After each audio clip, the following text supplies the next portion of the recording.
Interesting place that you're finding descendants of the Israelites, but may not necessarily be from the 10 tribes, but will also play a role.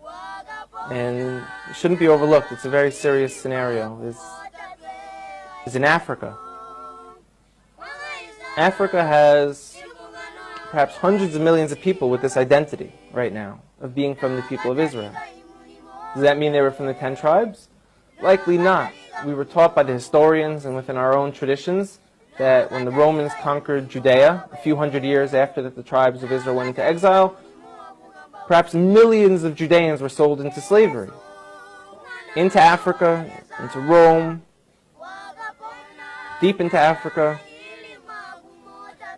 And if you look now, you're seeing people who are most likely the descendants of those slaves who kept true.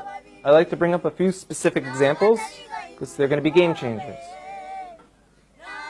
One of them wrote letters to Israel when it became a state.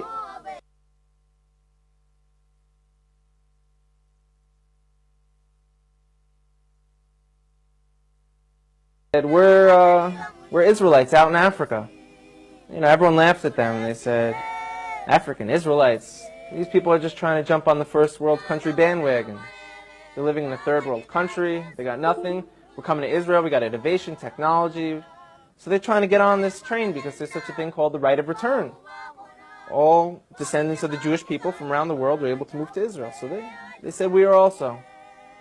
And everyone kind of laughed at them, like I said. And a few people took it serious and went out there and started studying them, learned about their culture.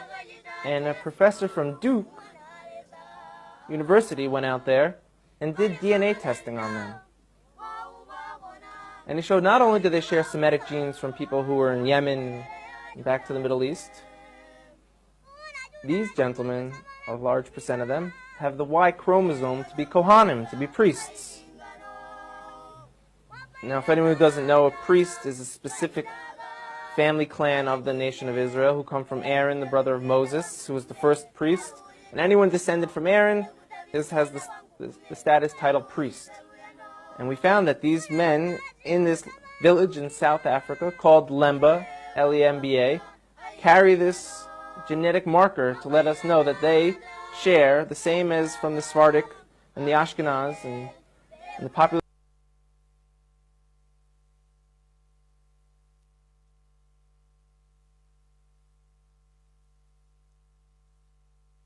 And the population of the people in Israel today, they share the same exact DNA marker.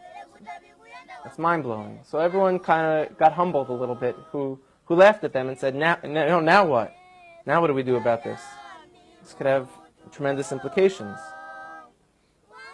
Another area in Africa you have something big happening is in Nigeria. You have the Igbo people, or Igbo, pronounced either way.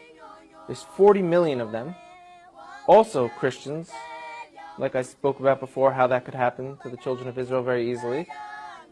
But also a lot of them are now coming out and converting back or adopting the rules of the Torah without all the paganism that they've been practicing for hundreds of years. There's been books written about it from scholars in Nigeria, from scholars from the Jewish people. And where it gets interesting is, in America, there was a slave trade. And a lot of the slaves, a very high percentage of them, came from Western Nigerian ports. And in America today, you see a very large movement of African Americans who say that they're the real chosen people, that they're the children of Israel, they're the Judeans. Slaves, or is there really something here? And the answer is, most likely there is something there. And most likely, maybe that they were the original Israelites, and maybe that the Jewish people today who are white, Caucasian people from Rome.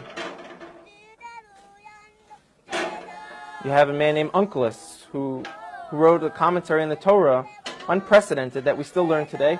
He was a convert. Some of the largest pillars on the transmission today were Roman converts. So here we are, we're Caucasian Jewish people. And now you have people in Africa saying that they're the real people of Israel. It can't be ruled out at all. We know they were sold into slavery.